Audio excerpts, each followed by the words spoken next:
Because if you're still Googling the same way you did 2 years ago, you're wasting hours every week. Today I'm doing a real, practical comparison, Perplexity AI versus Google in 2026, and I'll show you the exact workflow I use to get cleaner answers, faster research, and fewer rabbit holes. By the end, you'll know which one to use for each task, and I'll give you a simple setup that turns search into a repeatable system. Let's get into it. 1. The real difference, links versus answers. Google is optimized to send you to websites. Perplexity is optimized to give you an answer, with citations, and then let you open sources only when you need them. That sounds small, but it changes everything. If your goal is find a page, Google is still great.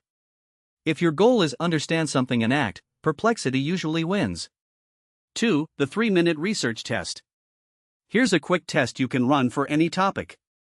Open Google and search your question. You'll usually click 2 or 3 results, scan for the section you need, then repeat. Now run the exact same question in Perplexity. You get a direct summary with sources, and you can ask follow-ups like, what assumptions is this based on? Give me a checklist. Show opposing viewpoints. In practice, this turns 20 minutes of reading into 3 minutes of decision-making.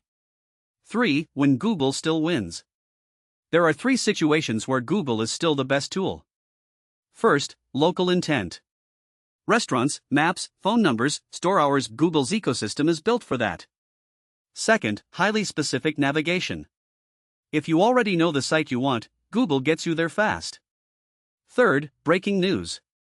Google can surface a wider range of fresh sources instantly, especially from big publishers. So the point is not to replace Google. It's to stop using it for the jobs it's bad at.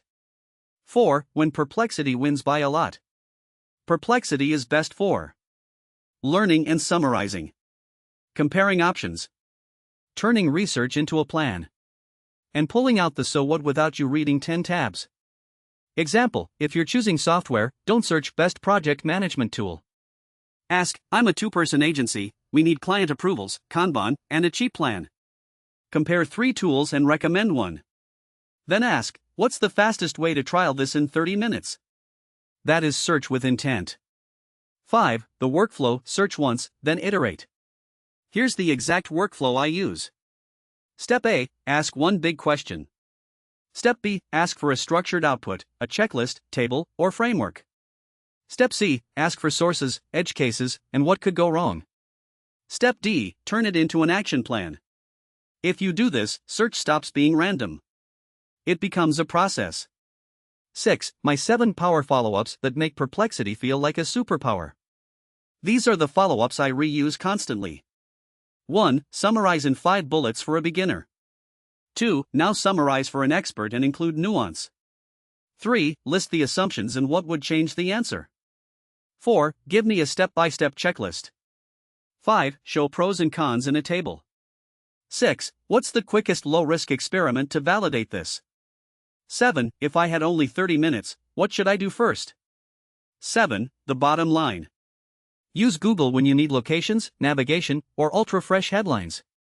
Use Perplexity when you want understanding, options, and a plan with sources you can verify.